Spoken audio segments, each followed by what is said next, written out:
Hey everyone, it's Stephanie, and you are tuned into the review of Married at First Sight, Season 12, Episode 2. Okay, before I get started, don't forget to subscribe and click the notification bell so you can be the first to find out when I post a video. All right. So thank you for all the comments and congratulations and condolences as well. I really appreciate it. Thank you for letting me know all the other interracial couples. This mom brain didn't think about them at all. So you guys really helped me out with that, because I totally forgot about all the other ones. For some reason, I feel like this season they're bringing more awareness to it, which is why it stuck out to me more so than any of the other couplings that they have done in the past seasons. So this episode is about the three couples who get married. They pretty much stretched this episode out, which at this point we know that Married at First Sight is good for. Vincent and Brianna, Eric and Virginia, and who else? Let me look at my notes here. Ryan and Clara. They all got married. They got to do their reception and meet each other's families and friends, and also the pictures afterwards. We start with Ryan and Clara getting unveiled, because he had his idea was to have the blindfold so that they could really have that moment. So I thought that was cute, but I don't know that I would want that. And it's something that you don't really think about if you've not been married before. But that walk down the aisle, there's nothing like it. I would never want to take that away. But they're doing things very unconventionally. So, it worked. But having walked down the aisle, there's nothing like that experience and that perspective, and there's just nothing like it. So I would have wanted to see that, and to each their own. But that was the one thing where I was like, that's a cute idea, but I would really hate that, because there's just you can't redo that. You can only do it once. And just seeing yourself, as I'm talking about, I'm envisioning that, seeing the people, them seeing me, and it's just it's like you're gliding, you're floating to your, soon to be. So other than that, it was great. I thought their vows were beautiful. Ryan is an incredible writer, because he wrote that beautiful letter and tied it into the whole music thing before they got married. And her vows were really good too. She's kind of goofy to me, super chatty, somewhat over the top in some ways. So I wasn't expecting much from her vows. Or I was expecting them to be a little more cheeky, a little more comical, because she hasn't really presented in a more subdued type of way, or she doesn't present with much depth. Not to say that there isn't there, because I'm sure there is, but she's kind of like the loud fun one. I've dated everybody, I've done this, and very colorful. So her vows were beautiful. I think their whole experience was very, very nice. They seem to be attracted to each other, which is great. She was kind of worried about meeting his family, I believe. That kind of happened really well. They have pretty good chemistry. I think so far so good with them. It's really too early to tell. This episode was kind of something that could have been done definitely in an hour. You got to see them interact with their friends, and they were talking a lot, so that was good. They didn't even hear themselves being called for the first dance, because they're really getting to know each other, having good conversation. There was nothing really awkward between the two of them. So it made me think, because I'm not really excited, to be honest, about any of the matches this season. So we'll see with Ryan and Clara. But I think so far so good. I mean, we have seen, if you've been watching this series, we have seen some moments after the actual ceremony that don't go well, that are very awkward or very uncomfortable. So, this is kind of the best case scenario. They like each other, they find each other attractive, they're having good conversation. So I think that was sweet. I mean, Ryan and Clara, so far, so good. We'll see.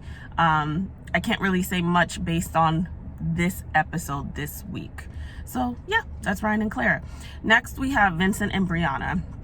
So Vincent and Brianna surprised me in a way. I don't know what I was expecting. I really don't know what I was expecting now that I think about it. But their chemistry to me was really, really well. They seem to like be very happy. First of all, let's take it back. Brianna, I like Brianna, but I think she's going to get on my nerves because she's very picky, very nitpicky. And she kept bringing up the idea of the attractiveness. And listen, it's important. I will never say it's not. But it came up over and over and over. And I'm thinking, that's probably part of your problem of not being able to get a relationship until now. Because maybe you went off of that like so heavily that it, you know, skewed you from seeing other things. I thought that just was like on loop with her. Like, if he's not attractive, then everything else, you know. And then there was, after she saw him and she found him attractive and all that, she's like, I think this is the perfect person for me. And although I think attraction is really important, I just thought, like, what if he wasn't as attractive, you know? And I started thinking of people from the past that have been matched that I personally thought, you know, weren't that great. And I'm like, but he was a good guy. And I'm thinking, if she was matched with him, would she be able to see that? And those things are important. You want to be attracted to the person, but you may not be like, it may not be like a 10 out of 10 that you're used to dating, but this person might be exactly what you need. And you might grow in love. There are different instances where people grow in love. I mean, the very first season, and grow in attraction, the very first season of this series, Jamie and Doug, like, Jamie was not attracted to him at all. She was like devastated at the altar. She like sank in her wedding dress after the ceremony. And it was uncomfortable to watch, you know, because everybody has the right not to be attracted to someone. But it's just, you feel bad for the person, because it's like, how do you say that, and how does that make them feel, and so on and so forth. And they eventually grew into, you know, really being attracted to each other after he gave her the space to do so. And they grew in attraction, they grew in love, and they have 2 kids now, and they've been together for a very long time. So I just was thinking, how much of her it has to be this way is going to get in the way. And then the recurring loop is that she's bossy. You know, it came up like jokingly so much in their vows. And this is the thing. When people say, I find that when single people say, of course I have to do XYZ in a marriage. Of course you have to compromise. Of course, of course, of course. There's one thing of knowing, and then there's one thing of experiencing. And it's very easy to say that you're going to have to do XYZ, but the willingness to do it is a completely different thing. And it's easy to compromise on things that you don't have a problem compromising on. It's the stuff that you do have a problem compromising on. And I think she's going to be really difficult. I think she's going to be really annoying. And I think it's going to be very hard, even though she's sweet and she seems fun, I think it's going to be very hard for her to get out of her own way. And I think she knows that about herself.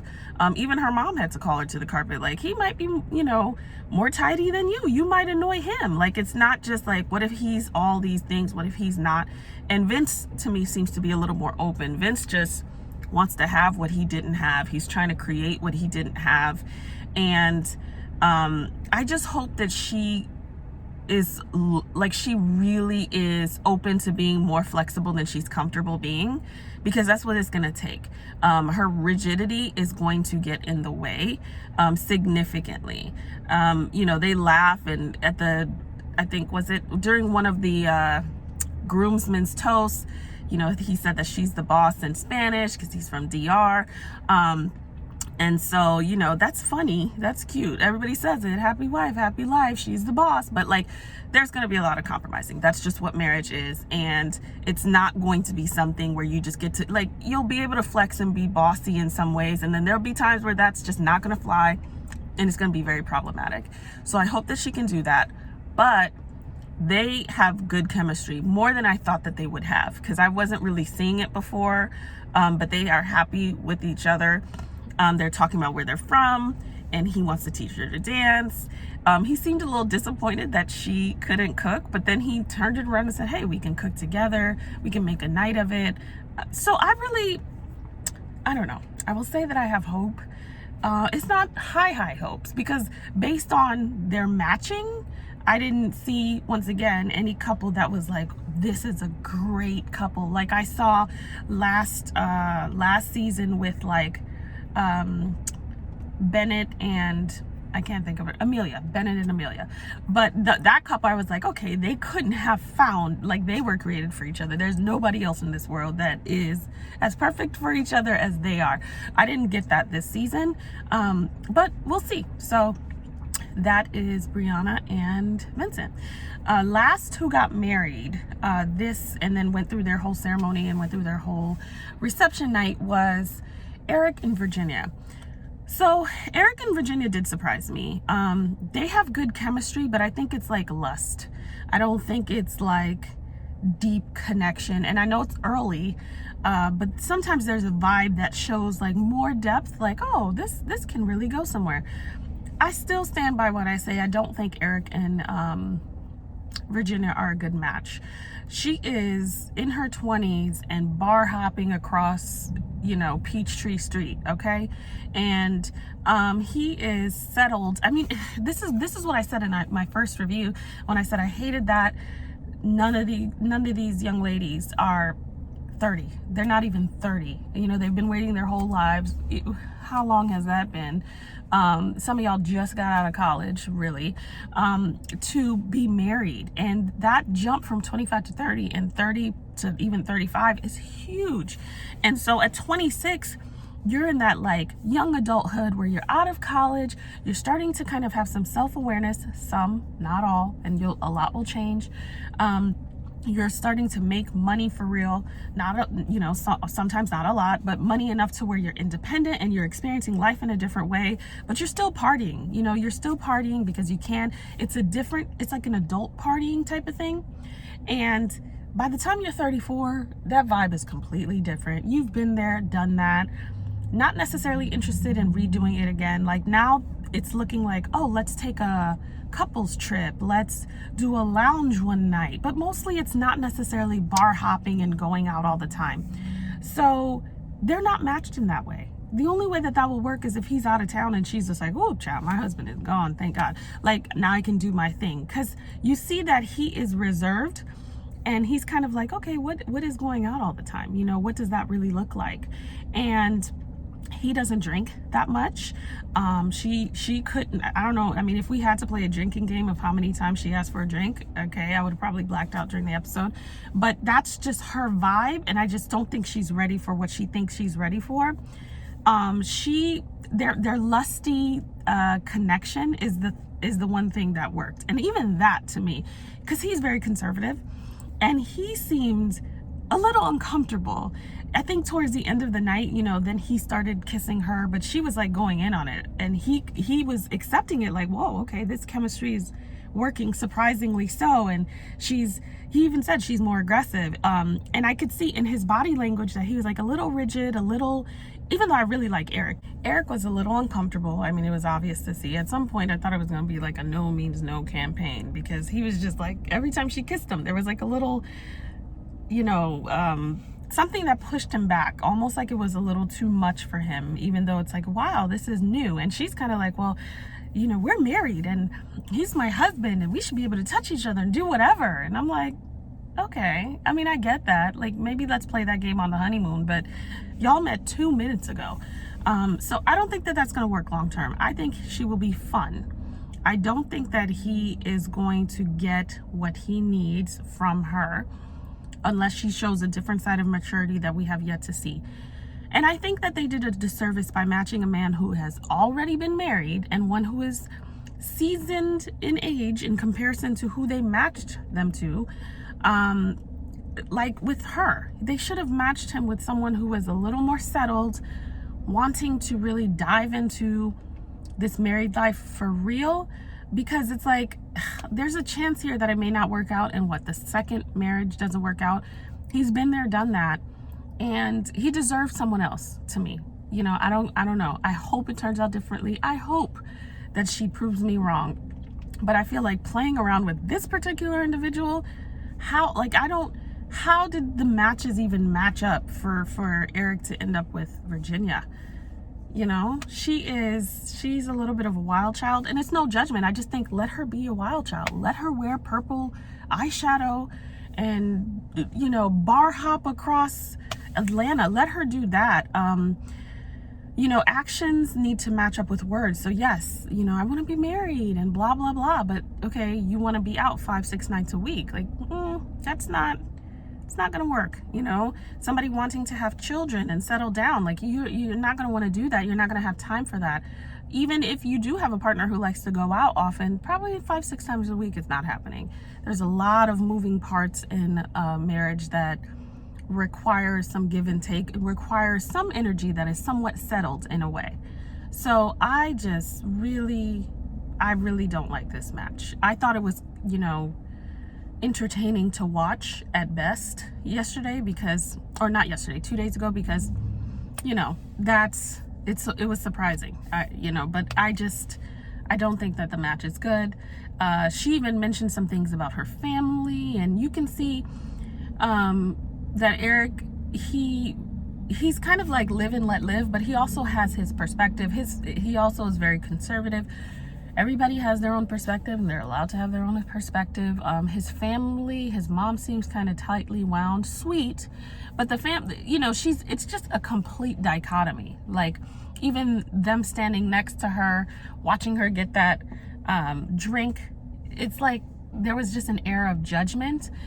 And not even, I don't know if the judgment was like with malice. It was just kind of like, this is the first time I'm meeting this woman who is now my son's wife, and she's just like, I need a drink, just whatever it is, just a glass of wine, where I think I would be focused on like talking to mom, talking to dad. Hi, it's nice to meet you. So my primary focus wouldn't be getting a drink, having a shot at some point. She said that as well. So it's all wrong. It really is. So yeah, that's Eric and Virginia. We shall see. They ended it with Chris and Paige. Basically Paige being at the back of the aisle, and then they kind of created this narrative, because I don't know, they can cut it and splice it any way they want, where it looks like Chris is disappointed, but who knows, because that's just the way that they edit. He may or may not be. I wouldn't be surprised if he was, because he's extremely superficial. And that is just, I said it last week, but it's a concern. It really rubs me the wrong way how much he puts it out there. He's standing at the top of the aisle, but if she's ugly, and it makes him look ugly, to be honest. Like, because when somebody has a pure and a beautiful spirit, even if you don't find them attractive, you tend to want to find things about them that are attractive, like, oh, he's so nice, or he's such a good, even if he's not somebody that you find attractive. But the moment that they show a spirit of ugly, then it's very easy to see what's not attractive about them. And I'm going to remain nice and not say it, but seeing him be so judgmental about what he needs to have, my friend, you're not that great. And I'll leave it at that. But he isn't at all worried that women are gonna be not attracted to him. And I think, once again, he says, oh, well, when I started doing well, I met women who wanted me for my money. And I'm pretty sure, I could bet anything, that you present with your money, and therefore women are attracted to that. And that type of woman will ignore the fact that they might not be attracted to you. I think that Chris is deeply insecure in some ways, which is why it always circles back to him being successful and him having money. It's beyond like coming out of the living out of my car situation, because we've had some people who said, I used to do this, or I struggled to do this, or even Vincent, he says, hey, I was doing this, and this is now what I'm doing, and I'm successful at it. But he's not leading with this very arrogant manner, whereas Chris leads with that, like, and I feel like if he didn't have that, he wouldn't have much. He really wouldn't have much to stand on. It's not to say it's not there, but he's not presenting that. And these demands of a freak, a Christian freak who will, carry 30 of his seeds. It's a joke. It's like, I can't be bothered with him. It just, his arrogance makes him really unattractive. And I hope that he's ready for this process, because having a Christian freak is not going to be the only thing. I think somebody in the audience was like, well, if she is godly and if she's pretty, then it's good to go. It's a bunch of godly, pretty single women out here, like, who do not do well in relationships. It takes so much more than that. So it's like, it's frustrating to see. Paige bothers me, okay? She is floating in a sea of lollipops and butterflies. Even the way she talks, it's like, I was cultivated for this, you know? I was cultivated for this, and I'm not worried. Why? You should be a little worried. I'm worried that you're not a little worried. God created me for that. I can't hear you, Paige. I can't hear you. What are you saying?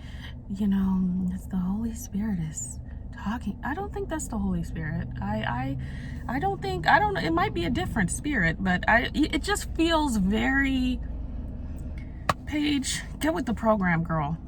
This is about to be real. Once again, I think Paige is like 26 or 27. When did you have time? This is what I've been cultivated for my whole life. This is what Paige says. I can't. It could be sleep deprivation that my patience is so low, okay? But it also is, this season is, it's not that promising. But I will continue to watch because, you know, I love this show and I love hearing what you guys think about it. So that is my 2 cents for this week. I'm really interested to see how the next 2 matches go at the altar. I think they'll be very interesting. And then we'll probably get into the honeymoon phase next episode. I don't watch the, not the reviews, the coming previews, so that I don't have like a skewed perspective on my reviews. Also, I've seen the numerous requests for a summation of last season. Yes, I did watch last season. I just did not do reviews because of everything that was going on. I don't know that I will do that. It's not completely off the table, but you know, time is a thief right now. And the thief is a 7-month-old who is teething. He's cute though. So I can't really say that I will do it.